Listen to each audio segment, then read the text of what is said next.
नमस्कार दोस्तों, मैं हूं एडवोकेट अतिशय प्रसाद और आज हम डिस्कस करने जा रहे हैं राजस्थान हाई कोर्ट का एक जजमेंट जो कि एक बहुत इंपॉर्टेंट इशू को एड्रेस करता है। दोस्तों, काफी बार देखा गया है कि अगर किसी की सिलेक्शन गवर्नमेंट जॉब में हो जाती है तो कोई ना कोई या तो आपसी रंजिश के कारण या पैसे लेने के लिए उस पर झूठा एफआईआर कर देता है कि उसकी ज्वाइनिंग रुक जाए। दोस्तों, काफी बार गंभीर चार्जेस भी लगा दिए जाते हैं, जैसे रेप का केस या मारपीट का केस। इस वजह से उनकी ज्वाइनिंग खतरे में आ जाती है। तो दोस्तों, आज का सवाल ये है कि ऐसे सिचुएशन में क्या आप हाई कोर्ट में रिट फाइल कर सकते हैं ज्वाइनिंग के लिए? चलिए देखते हैं इस टॉपिक पे राजस्थान हाई कोर्ट ने क्या कहा है और शुरू करते हैं वीडियो को बिना किसी देरी के।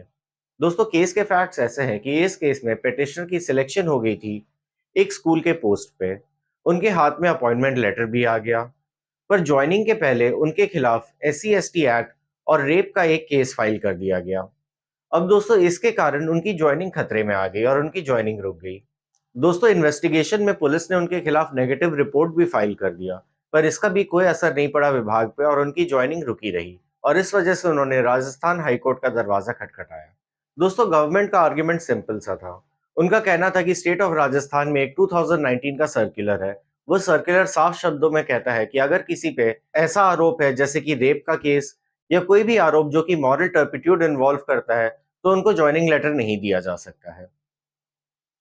स्टेट गवर्नमेंट का कहना था कि क्योंकि उनकी नियुक्ति एक स्कूल के पोस्ट पे होनी थी, उनका कैरेक्टर बिल्कुल साफ होना चाहिए और क्योंकि उनके खिलाफ SC/ST एक्ट और रेप के आरोप लगे हैं, इसलिए उनका कैरेक्टर साफ नहीं है और उनको ज्वाइनिंग लेटर नहीं दी जा सकती है।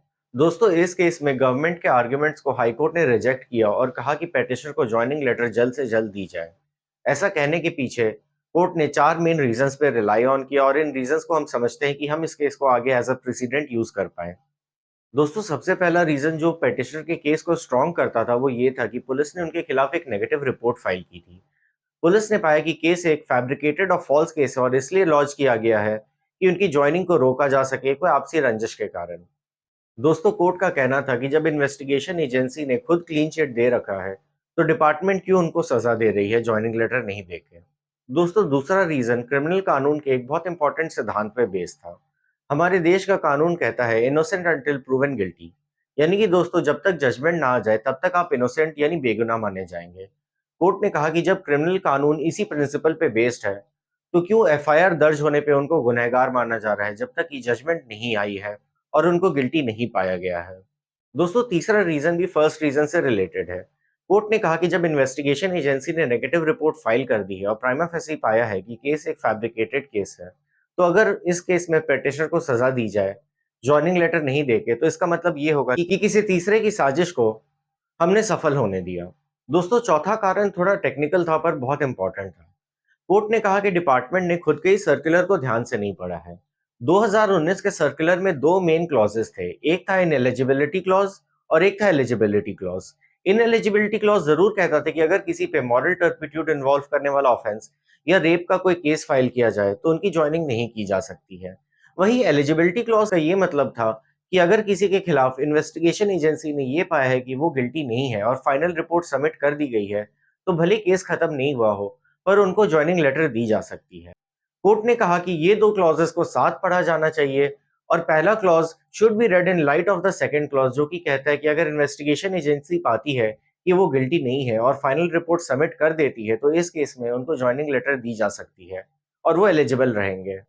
दोस्तों, इस केस में हाईकोर्ट ने रिट पिटीशन अलाउ कर दी। हाईकोर्ट ने कहा डिपार्टमेंट को कि पेटिशनर की कैंडिडेचर को दोबारा कंसिडर किया जाए। अगर पोस्ट अवेलेबल है और वो बाकी कंडीशंस में फिट, एलिजिबल और मेरिटोरियस है तो उसे सिलेक्शन प्रोसेस में उनकी परफॉर्मेंस का बेनिफिट दिया जाएगा। अगर फिलहाल पोस्ट अवेलेबल नहीं है तो फ्यूचर में वैकेंसी अराइज होने पे उनको अपॉइंटमेंट दिया जाए। पर कोर्ट ने यह साफ कर दिया कि जिस पीरियड में उनकी ज्वाइनिंग नहीं हुई है उस पीरियड में नो वर्क नो पे का प्रिंसिपल अप्लाई होगा और उनको सैलरी नहीं मिलेगी। तो दोस्तों, इस केस से हमारे क्या की टेकअवेज हैं? दोस्तों, इस केस से हमारा मेन की टेकअवे ये है कि FIR फाइल होना इसका मतलब ये नहीं कि ऑटोमेटिकली आपकी रिक्रूटमेंट रुकेगी। वहीं आपको कुछ स्टेप्स लेने जरूरी है। आपको सबसे पहले अगर लगे कि आप पे फॉल्स केस लगाया जा रहा है तो आप FIR को क्वॉश कराने की कोशिश कीजिए। अगर FIR क्वॉश हो जाती है तो आपका केस बहुत स्ट्रांग हो जाएगा। अगर क्वॉश नहीं भी होती है और पुलिस ने नेगेटिव रिपोर्ट फाइल कर दिया है तो भी आपका केस स्ट्रांग होगा, क्योंकि प्राइमा फेसी दिखेगा कि आप गिल्टी नहीं है और आपको झूठे केस में फंसाया गया है। तो दोस्तों, अगर आप ये दिखा पाते हैं कि आपके अगेंस्ट केस फॉल्स है तो आपके अपॉइंटमेंट के रोके जाने का चांस बहुत कम हो जाता है और आपके रिट पिटिशन के सक्सेसफुल होने के चांसेस बढ़ जाते हैं। तो दोस्तों हमें इस चीज पे ध्यान रखना है कि कोर्ट एफआईआर फाइल होने के फैक्ट को नहीं बल्कि सब्सटेंस ऑफ एलिगेशन को देखती है, ये डिसाइड करने के पहले कि किसी की अपॉइंटमेंट को रोकना है या नहीं रोकना है। आशा करता हूँ दोस्तों ये शॉर्ट केस एनालिसिस आपको पसंद आया हो और इससे पता चला हो कि किन केसेस में अगर एफआईआर के दर्ज होने के कारण रिक्रूटमेंट रोकी जा रही है तो उसे हाईकोर्ट के समक्ष चैलेंज किया जा सकता है। और ऐसे लीगल अपडेट्स के लिए जुड़े रहे हमारे चैनल प्रसाद लॉ से।